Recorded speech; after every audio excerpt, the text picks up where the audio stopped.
రా మచ్చా మచ్చా సూపర్ ఉంది. Game చేంజర్లో song, lyrical song అదిరిపోయింది. ప్రోమోలో చూసినట్టు నాకు అంత అనిపించలేదు, కానీ ఫుల్ వచ్చేసరికి నాకైతే చాలా బాగా అనిపించింది. ఆ హెలికాప్టర్లో నుంచి రామ్ చరణ్ గారు దిగుతూ ఆ సూటు బూటు కలజోడు తీస్తే షర్ట్ మడితే నేను మీలాంటి అని సాంగ్లో రావడం, అదంతా కూడా నాకు అక్కడ జనసేన పార్టీ కార్యకర్తలందరూ కూడా కనబడ్డారు నాకు. పవన్ కళ్యాణ్ గారు ఎక్స్పెషల్లీ పవన్ కళ్యాణ్ యాటిట్యూడ్ అది నాకు ఎంత ఉన్నా కానీ తగ్గే ఉంటాడు ఆయన, అర్థమైంది. ఆ పాటలో మీనింగ్ అలా పోర్ట్రేట్ అయింది.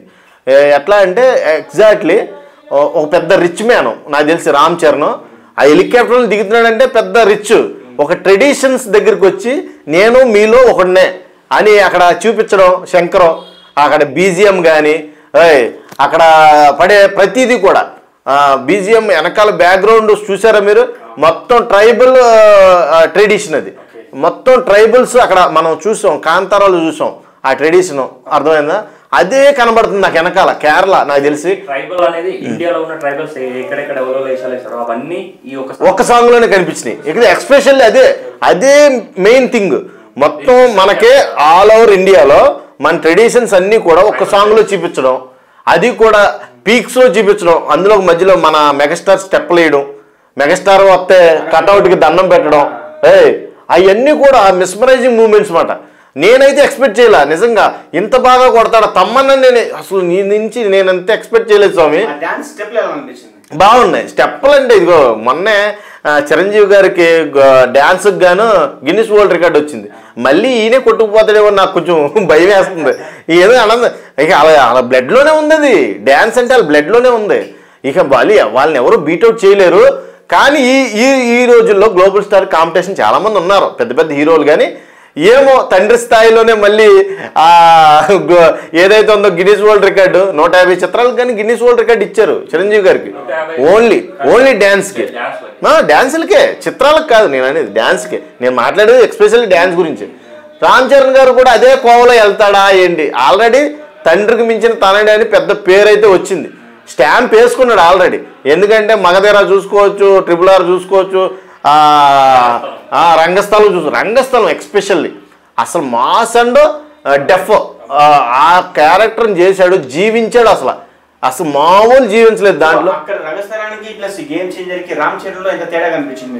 నాకైతే ఇప్పుడు స్టార్ నుంచి గ్లోబల్ స్టార్ అయినంత తేడా కనిపించింది నిజంగా. ఎక్స్పెషల్లీ అప్పుడు రంగస్థలంలో స్టారే, రామ్ చరణ్ ఒక స్టార్ అంతే, మెగా పవర్ స్టార్.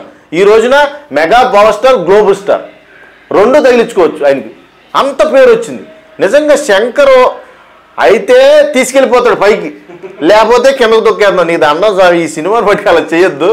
ఎక్స్పెషల్లీ నీ మీద చాలా హోప్స్ పెట్టుకున్నారు. భారతీయ 2 చూసి చాలామంది డిసప్పాయింట్ అయ్యారు.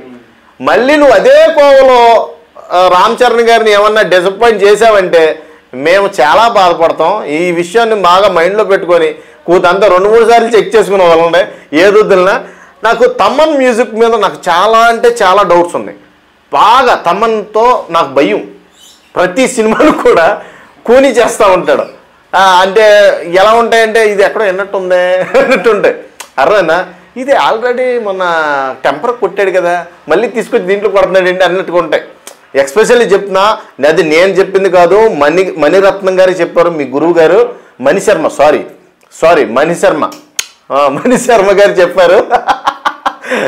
ఆయనే చెప్పాడు, నువ్వు ఆల్రెడీ అంటే వేరేలాగా అదుకోవద్దు, వేరేలా పోర్ట్రేట్ అవుద్ది, కానీ మార్పు మంచిదే, నేర్చుకోవడం మంచిదే, ఎదగడం మంచిదే. నాకు తెలిసి ఈ రారా మచ్చా మచ్చా సాంగ్లో నీ బీట్స్ అయితే ఎదిరిని, కానీ కొన్ని చోట్ల డౌన్ఫాల్ అవుతున్నట్టు అనిపిస్తుంది ఆ ట్రెడిషన్స్ చూపించినప్పుడు. అలా అవ్వద్దు, అది వేరేలాగా వెళ్ళిపోతుంది. ఇంకా నీకు తమ్మన్లో ఉన్న మైనస్ అదే, నీకు ఒకటే మ్యూజిక్ కంటిన్యూస్గా కొట్టినట్టు అనిపిస్తుంది. కానీ దాంట్లో వేరియేషన్ చూడాలి, ముందు ఫుల్గా చూడాలి. చూసింది నాకైతే సాంగ్ మట్టుకు ఎదిరిపోయింది. ఎంట్రీ కూడా ఎదిరింది. ఎంట్రీ మామూలుగా రావాల, పెద్ద రిచ్ మ్యాన్ హెలికాప్టర్ నుంచి దిగ్గానే ఓ మాస్ ఏరియా, అర్థమైందా. క్లాసు లుక్, మాస్ లుక్ రెండు కూడా మిక్స్ అయ్యి కనబడి. సో ఫైనల్ గా ట్రోల్ చేసే వాళ్ళకి మీరేం చెప్తారు? మెగా గోళాలు కొడతాం అంతే. మా జోలికి వస్తే మీకు భాషింగలు అవుతాయి, జాగ్రత్తగా ఉండాలి. ట్రోల్ చేయడం గొప్ప కాదు, ట్రోల్ చేసి బతకొద్దని నేను చెప్పను. ఒకటే, ఎవరినైనా కామెడీ యాంగిల్లో ట్రోల్ చేసుకోండి. చాలామంది ఉన్నారుగా యూట్యూబర్లు పప్పాగాళ్ళు, వాళ్ళని చేసుకోండి, వాళ్ళకి కూడా ఏమనరు. చాలామంది ఉన్నారు. ట్రోల్స్ ఎప్పుడు కూడా హీరోల మీద చేయొద్దు. ఎందుకంటే ఈ రోజున ఇండస్ట్రీని పైకి తీసుకెళ్తున్న వ్యక్తులు ఎవరైనా డైరెక్టర్ కానీ, మ్యూజిక్ డైరెక్టర్ కానీ, యాక్టర్ దాకా ఎవరైనా సరే టాలీవుడ్కి ఒక హాల్ మార్క్ వేయాలని చూస్తున్నారు. అలాంటి వాళ్ళని మీరు ట్రోల్ చేయడం వల్ల మీ వాళ్ళే ట్రోల్ చేస్తున్నారా అని వేరే వాడు వేలెత్తి చూపిస్తాడనమాట. ఇలా వేలెత్తి చూపించడంటే అది నీకు అవమానం, ఇండస్ట్రీకి అవమానం. కాబట్టి ఏదైనా చేయండి కానీ ట్రోల్స్ నెగిటివ్లో చేయొద్దు. అది కూడా ఎస్పెషల్లీ ఇండస్ట్రీ మీద చేయొద్దు. చేస్తే అది రేపొద్దున్న నీకు లైఫ్ లేకుండా చేద్దు. నీకు ఉండదు, నాకు ఉండదు, ఇద్దరం అడుగు తింటామన్నమాట. ఈ అడుగు తినే పరిస్థితి మనకు రాకూడదంటే ట్రోల్స్ ఎవరెవరు చేయాలి, ఎవరైనా చేయకూడదు తెలుసుకోవాలి. బాగున్నదని బాగుందని చేయండి, బాగుందని బాగోదని చేయండి. ఇప్పుడు కామెడీగా చేయండి, హెల్దీ కామెడీ చేయండి. హెల్దీ కామెడీ ట్రోల్ చేయండి, ఏం ఫీల్ నన్ను ట్రోల్ చేసుకుని పోనీ, లేకపోతే చేసుకోండి, ఏం పర్వాలేదు. నేనేం పెద్ద సెలబ్రిటీని కాదు, చేసుకోండి. ఈ రకంగా చేసుకుంటే ఇది ఆ జోన్ వరకే వెళ్తుంది, ఇండస్ట్రీ జోన్కి వెళ్దాం.